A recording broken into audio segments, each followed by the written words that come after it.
भाग्य विधाता जाग गए हैं। सिंह राशि वालों, गुरु का उदय हो गया है। देवगुरु बृहस्पति आपके कुंडली के एकादश भाव में आ गए हैं। उनकी पंचम दृष्टि तीसरे भाव पर और सप्तम दृष्टि पंचम भाव पर पड़ रही है। नवम दृष्टि सप्तम भाव पर पड़ रही है। इसके क्या सकारात्मक परिणाम होंगे, क्या बेहतरीन परिणाम होंगे अथवा क्या विपरीत परिणाम होंगे, वो मैं आपको इस वीडियो में बताने जा रहा हूं। देवी और सज्जनों, देवगुरु बृहस्पति का उदय होना ये एक अत्यंत ही शुभ संकेत माना जाता है।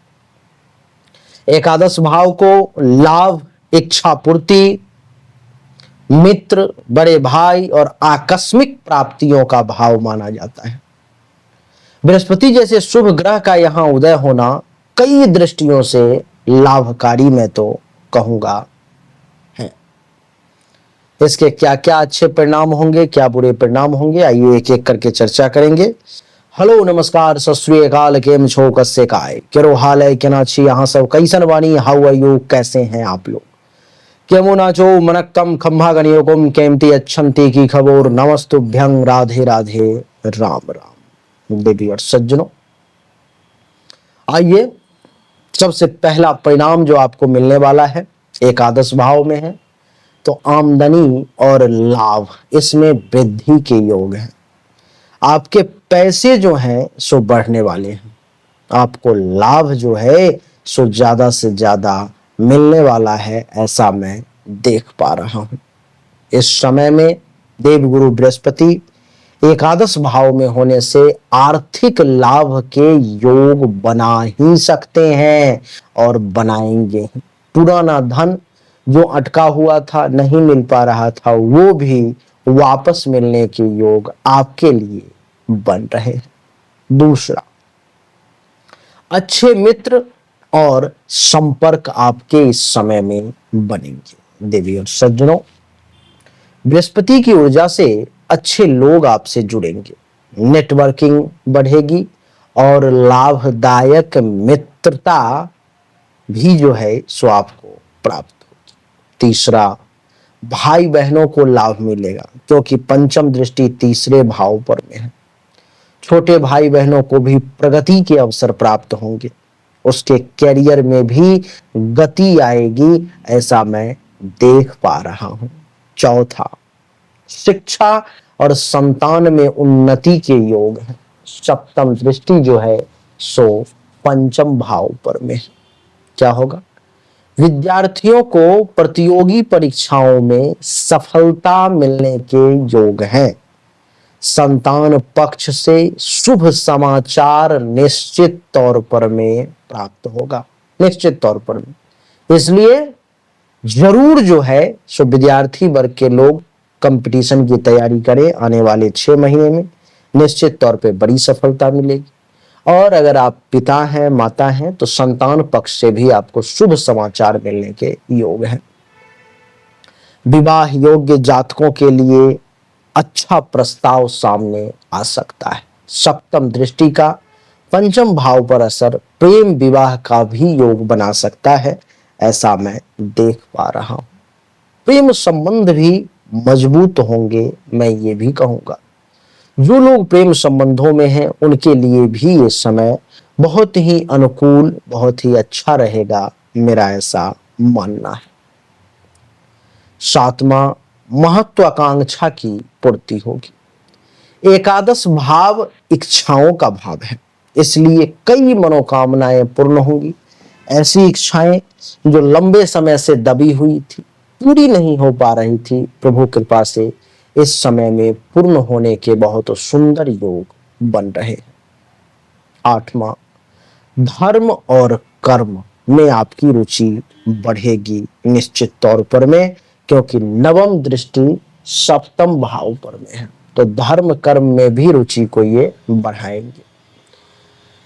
पति पत्नी के बीच धार्मिक सोच का तालमेल बढ़ेगा। आप भी धर्म का पालन करना चाहेंगे और आपके जीवन साथी भी धर्म का पालन करना चाहेंगे। आप भी अच्छे कर्म की ओर अग्रसर होंगे, आपके जीवन साथी भी अच्छे कर्म की ओर अग्रसर होंगे। नौवां, वैवाहिक जीवन में मिठास आने के योग है। क्यों? क्योंकि नवम दृष्टि सप्तम भाव पर में। दाम्पत्य जीवन में सहयोग और समझदारी बढ़ती हुई प्रतीत हो रही है, ऐसा मैं देख पा रहा हूं। 10वां, नए वाहन या संपत्ति आप खरीद सकते हो, ऐसा भी योग बन रहा है। लाभ स्थान में गुरु की उपस्थिति से आर्थिक स्थिति को ये मजबूत करने के लिए हर संभव प्रयास करेंगे, कैसे मजबूत हो जाए, कैसे आपका आर्थिक स्थिति बहुत पावरफुल हो जाए। 11वां, बिजनेस व्यापार में भी खूब लाभ का योग है।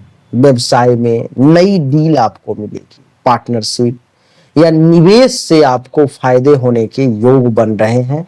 इसलिए इस समय में आप पूर्ण रूप से बिजनेस व्यवसाय अगर कर रहे हैं तो उस पर में 100% देने का प्रयास करें, जिससे आपको अच्छी अच्छी डील मिले, और आपको पार्टनरशिप भी अगर चाह रहे हो तो वो भी आपको मिल सकता है। 12वां, मानसिक संतुलन और आत्मविश्वास आपका बढ़ेगा। गुरु का उदय चित्त को, मन को शांत और केंद्रित करने का प्रयास करेगा, इससे आपको और ज्यादा फायदा होगा। 13वां, आध्यात्मिक उन्नति के भी योग हैं। गुरु के प्रभाव से ध्यान, साधना और आध्यात्म में भी आपकी रुचि जागृत होने के योग हैं, ऐसा मैं देख पा रहा हूं। 14वां, समाज में मान सम्मान बढ़ेगा। आपकी सलाह, कार्यशैली और निर्णय लोगों को बहुत हद तक प्रभावित कर देगी। 15वां और अंतिम, विदेश यात्रा या विस्तार के योग बन रहे हैं। विदेश से लाभ मिल सकता है या यात्रा के भी संकेत दिखाई दे रहे हैं। विशेषकर जो लोग कार्य से जुड़े हुए हैं उनके लिए खासकर ऐसा है।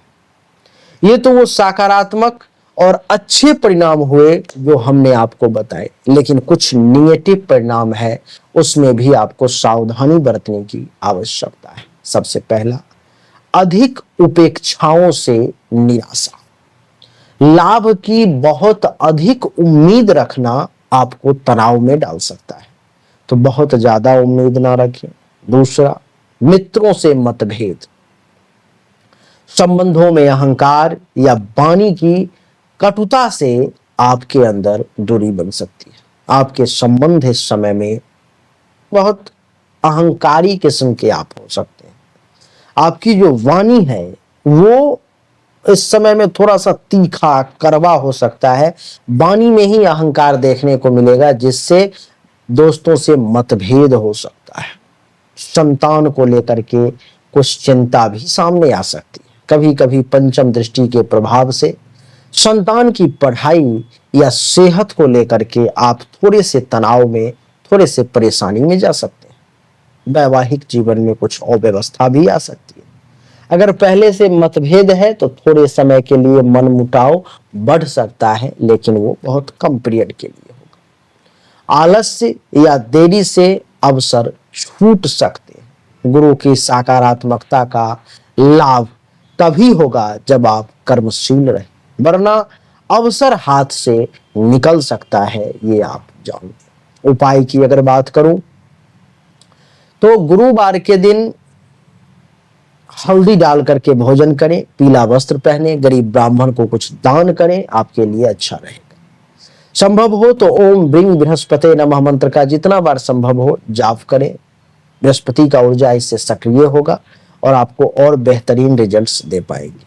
पीली वस्तुओं का दान करें, जैसे चना दाल, केसर, पीला वस्त्र, हल्दी इत्यादि। गाय को चारा और केला अगर खिलाते हैं गुरुवार के दिन खास करके, तो इससे आपको और उत्तम फल की प्राप्ति होगी। बृहस्पति चालीसा का पाठ करें अथवा विष्णु सहस्त्र नाम का पाठ करें, बहुत अच्छा रहेगा आपके लिए और इससे आपको बहुत लाभ मिलने के योग है। देवी और सज्जनों, यही थी आज की हमारी वीडियो, जिसमें हमने बताने का प्रयास किया आपको हर एक पॉइंट के बारे में, क्या अच्छा क्या बुरा। लेकिन मैं आपको एक और सच्चाई से अवगत करवा दूं कि हमने जो अभी जानकारी दी है वो 100% एक्यूरेट नहीं है। 100% एक्यूरेट जानकारी तो केवल जन्म कुंडली और हस्तरेखा देख करके ही दी जा सकती है। कहीं आपके साथ भी तो ऐसा नहीं हो रहा कि आप परिश्रम बहुत कर रहे हो, लेकिन भाग्य का साथ नहीं मिल रहा, जिसके कारण से जिस सीढ़ी पर में, जिस पायदान पर आपको होना चाहिए, वहां तक आप नहीं पहुंच पा रहे हो। कहीं आपके साथ भी तो ऐसा नहीं हो रहा कि आप मेहनत परिश्रम खूब कर रहे हो, पैसा खूब कमा रहे हो, लेकिन बचत नहीं कर पा रहे हो। कहीं आपके साथ भी तो ऐसा नहीं हो रहा कि कमाने की कोशिश तो कर रहे हो, लेकिन कमा ही नहीं पा रहे हो। 3 चीजें हमने बताई। सबसे पहले में यह पता करना होगा कि भाग्य का साथ क्यों नहीं मिल रहा, भाग्य के देवता क्यों नाराज। दूसरे में यह पता करना होगा कि धन धान्य संपत्ति जमा का जो मालिक है वो क्यों नाराज है। और तीसरा कंडीशन अगर आपके साथ है तो यह पता करना होगा कि आमदनी के जो देवता हैं आपके कुंडली में वो किस स्थिति में है, क्यों आपकी आमदनी नहीं बढ़ पा रही है। देवी और सज्जनों, उम्मीद करता हूं कि यह छोटा सा वीडियो आपको जरूर अच्छा लगा होगा। अगर आपको अच्छा लगा, पसंद आया तो इस वीडियो को लाइक करें, शेयर करें, चैनल को सब्सक्राइब करके इसके बेल आइकन के बटन को दबाएं। और मुझसे अगर जानना है, जुड़ना है तो सामने दिए गए नंबर पर में मैसेज करने, फीस जमा कर लें और जानकारी प्राप्त करें। राधे राधे, राम।